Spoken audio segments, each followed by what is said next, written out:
Hey everybody, welcome to Board Online, Board Offline. Today we have a crowdfunding preview for Tolerance. Now this is a asymmetric set collection game with variable player goals for 3 to 5 players from Dragon Dawn Productions. Dragon Dawn is the same company that put out Perdition's Mouth, which I have been covering on my channel recently. We've got an instructional series that we're almost done creating for that. Parts 1 and 2 are already out. Part 3 will be coming soon. Today we're focusing on their next crowdfunding project. Now today we will be going over briefly how to play Tolerance, but if you want a full rules teach, be sure to check out How to Play Tolerance, which I have filmed and will be coming out right after this preview. Now, before we get into this preview, I do want to mention our sponsor, StonevalleyGames.com.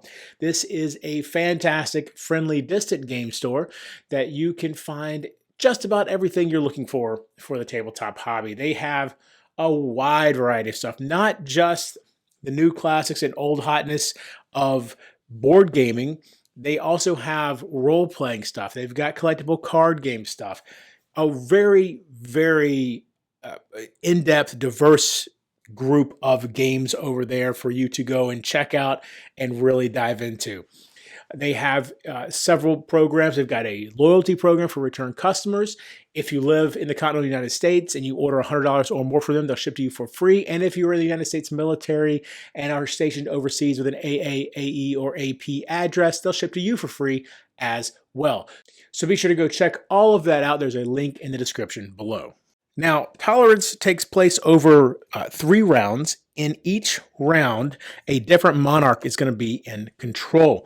Round 1, you've got Queen Mary in control, and that means that Catholicism is the prevailing religion. In round 2, Queen Elizabeth I is in control, and that means there's no preference for the religion at all. And then in round 3, King James I is in control, and that means the Protestants have the prevailing religion at that point. So let's say we have a 3-player game, so we can get rid of these 2 for now, just set them aside. So in round 1, Queen Mary is the ruler. Now you've got 69 cards here, 69 suit cards.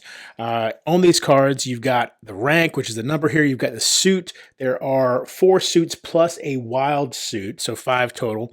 The suits are, let's do them in order here. Let's see, we've got the nobles, which is the highest suit. Then we've got the clergy, then the townsfolk right there, and then the serfs, or not serfs, the peasants, and then wild is this right here, but you'll have to have that, in the other cards as well, in the suit cards. So you got this deck of 69 suit cards. All right. And you'll take 35 out of this if you've got a 3-player game, and, depending on how many players, it's a different amount, just making sure that you end up with 12 rounds, or 12 tricks, I should say, not rounds, 12 tricks per round. So let's do that real quick. All right. So 35 cards here, and then you add the ruler for the round, in this case, Queen Mary, in here, and you shuffle it all up, and then you'll deal this out, deal cards out to each player, which effectively means each player will have 12 cards because you're going to have 12 rounds. Now, if you're not familiar with trick-taking games, what will happen is the first player will look through their hand. They'll probably sort this out, by suit. So my hand might look something like this after I've sorted it out. And what you're going to want to do is you want to kind of look at how you're going to take the most suits. Now, what's going to kind of inform what you want to take is which role you have here. So you have 7 different roles here. And so let's say we're George. If we're George in round 1, this is how we're going to score points. So it reminds you that the prevailing religion in round 1 is the Catholics. And then George is going to score 1 victory point for every 2 peasants that he collects. He'll get 1 victory point if he has at least 1 of the guild members that he collects. And then if he has the most guild members, he'll get 1 victory point. And then for every dead Catholic, he's actually going to lose a point. And then for every dead Protestant, he's going to gain 2 points. And by the way, it's kind of hard to read, I know. Remember, all of this is prototype material. So, any of that sort of issue will be resolved. All this stuff down here is for end of game scoring, so don't worry about that right now. But so since, for instance, the suits, okay, well, how many peasants do we have in here? Well, we have this right here. We have a 10 peasants, so that's a pretty high because it only goes 1 to 14. So 14 is the highest. And I believe, I'm not positive, I think, no, I was going to say I thought 14 was only the rulers, but that's not true. There are other 14s in here as well. But so maybe he's going to try his luck, with this parish priest and see if he can collect a peasant. So then he plays this. The next player looks at their hand and, well, tough luck. Got some good peasants in this hand right off the bat. And so this player is going to go ahead and play a level 14. All right. And by the way, in a set or in a trick-taking game like this, whatever the lead suit is, in this case, again, peasants, the other players have to follow that suit if they can. Okay. So there is a bit of, you've got to keep that in mind. If you can follow that suit, you must follow that suit. If you can't, then you could play anything else, but no matter what you play, you're not going to win because the only suit that can win is whatever the lead suit is. All right, so maybe that player plays that, and then this player, well, they know that they can't win, so they probably would play, well, they only have the one as well, so they would play that. And so really, this guy, just tough luck, no matter what, both people beat him, and this one did without even trying. But that means that this guy over here won the trick. And so when a trick is won, you then are going to look at what the abilities are on these cards. And so in this case, you do it in order. So from 14, 11 to 10, you do it from highest to lowest as far as resolving the abilities on here. Here we've got tax collection for peasants. And so tax collection is going to be 2, 5, and that's -1, so 4.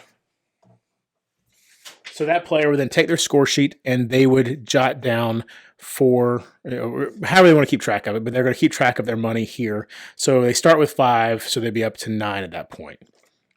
And by the way, these are victory points at the end of the game. So that player takes this, and they're going to then put this on their player board. And so this means the Manor Lord is going with whatever the prevailing religion is. And so this is round 1, which means the prevailing religion is Catholicism because Queen Mary's in power. So he'll go up here to the living stack. The cowman is a Protestant, so he'll go here. And the parish priest is whatever the prevailing religion is, so it goes over here as well. All right, so now that this player over here is the one who won that trick, they lead the next trick, and they'll play out this Friar Humboldt, who is a clergy. So now clergy is the suit, the lead suit. Well, this player over here doesn't have any clergy in their hand, and so they choose the executioner here. They'll play them out. And you can see that it's a noble, Protestant. And now this player here does have clergy, but they can't beat the 9, and so they'll play this 4 instead, which is the lowest clergy they have in their hand, just to try to reserve some of their power. So now this player has won again. So now we've got to do the end of trick abilities. All right, and so again, go from the most power, the highest rank to the lowest rank. And so first we've got condemn. So the way condemn works is it's going to target a Protestant, and in this case, that would just be the executioner. And then you compare piety. So Friar Humboldt has piety of 6, the executioner has piety of 2, and so Friar Humboldt condemns the executioner to death. Kind of ironic, actually. So the executioner is dead, which means that nothing's going to happen on the executioner's card now. And then we've got the hermit goes next, and he would convert a Protestant. And so, again, the executioner has been executed, and so he can't be converted. But let's say for a second that this hadn't happened. If the executioner were still alive, then for convert, you would compare, and again, targeting a Protestant, you would compare their piety, and the hermit has higher piety than the executioner, and so the executioner would actually be converted to Catholicism and be placed in the Catholicism pile. But that's not what happened. The executioner was killed, and so now again, we take this guy who's dead, and he's going to go in the deceased Protestant pile. And then we've got Friar Humboldt here and the Hermit, who are both Catholics, and they'll go in the Living Catholic pile. And so the round will just continue like that until all 12 tricks have been played. Let's see what other abilities are in here that I haven't shown you. We've got, this is collect piety. And so that's where you would literally collect the piety value of everybody in the trick and add them up on the tally there. This is your guild member, which again, depending on your role, you may get points for having guild members. And let's see, this is collect taxes. And so that's where you collect the taxes here. By the way, with piety, it's important whether it's piety for Catholicism or Protestantism, and you would actually stack it up in the correct column there. But the collect taxes, you look at the amount on each of those and put that in here. Executioner, this is only for the royalty. If the queen, or in the case of King James, if the king is still alive at the end of the round, then the player who has them, who collected them in a trick, is able to actually use them to execute one card in any tableau on out of all the players. Let's see, we did that. I think the only one we haven't done is kill. That's fun. Let's see if we can find that real quick. There we go. So this one is kill, and that straight up just lets you kill one card in the case of this one. A lot of times though, it'll be targeted. Here you can see kill one Catholic. Let's see. I think that's pretty much covers all of those. So basically you'll go through 3 rounds. Round 1, again, Catholicism prevails. Round 2 is there's no prevalent religion, and then round 3 is Protestantism, and you'll score up points every time, and then you'll have your final score. But end of game scoring, where'd George go? Here he is. End of game scoring. So with George, Catholic piety, he'll get 4 victory points for every multiplier. And what that means is, as you go through the game, let's say we've collected 10 piety, we'll mark off this pennant right here. And then if we get to 20 piety, we'll mark off the next one. And each of these counts as a multiplier. So if, we got all the way up to 50 piety at some point, we have 5 multipliers, which means that Catholic piety, 4 victory points times 5 multipliers. So that's 20 extra victory points at the end of the game. Whereas with Protestant piety, well, it turns out George isn't a big fan of that. And so he's actually going to lose victory points. I believe that is a 1. Yeah. Minus 1 victory point times the multiplier. And then with money, you can see he gets additional victory points times the money multiplier, because that has a multiplier down here as well. Also, if you ever go into the negatives with money, which is possible, you have to take a loan, and loans give you minus 3 victory points at the end of the game. So this really surprised me. Okay. I grew up playing trick-taking games. Like when I was a kid, we played, Crazy Eights is kind of a very, an easy to learn trick-taking game. But then you've got things like Hearts, you've got things like Spades. Hearts and Spades, when I was a teenager, were both huge games in my family. We played those a lot, loved them. But since I've gotten into modern board games, I haven't played any new trick-taking games. It's just never been something I'm much more into thematic games. I'm thinking now, though, after messing around with this, that I need to look into modern trick-taking games, because this is cool. I really have enjoyed this. Now, of course, paid preview, y'all, take everything I say with a grain of salt, but I am excited. I really hope this funds. I really want to get a hold of a finalized copy of this with, finalized production and everything. I love the fact that they try to bring in this theme of the conflict between the Catholics and the Protestants.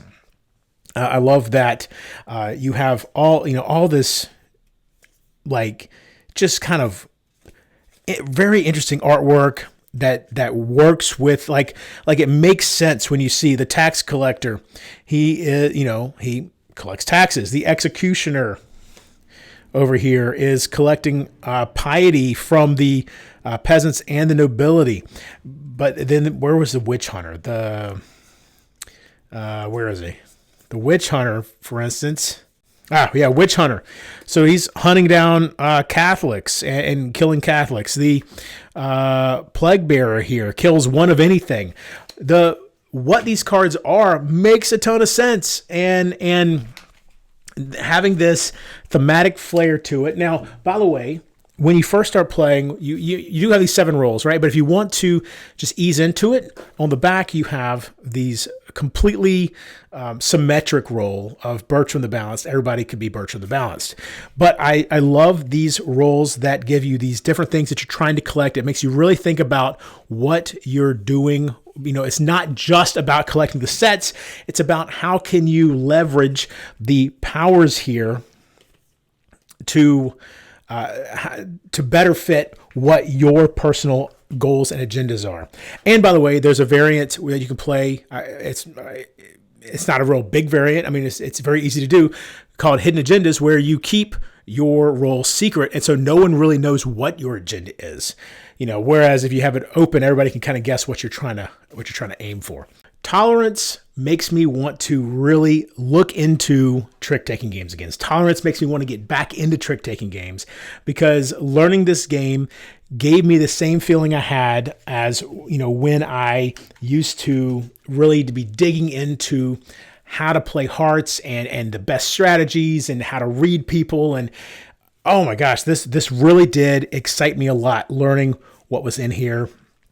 I think this could really be a special game that has a lot of cool mechanisms and provides, you know, having these special end of trick effects really adds to the strategy of what a normal trick, because a normal trick taking game, you win the trick, that's it. That's all you got to worry about. But here you have that additional, you know, push and pull of, you know, do you want, how many people do you want to end up, you know, killing for victory points versus how many do you need living, and is now the right time to spend that card that's going to let you, you know, kill a Protestant, because you know, we got Guy Fawkes here to kill a Protestant. That way you can gain victory points from that.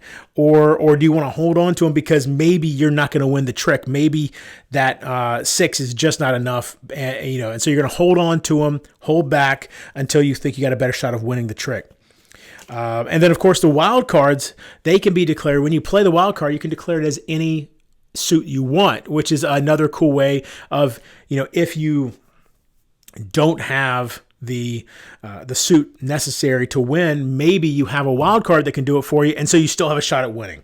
Tolerance really is something special.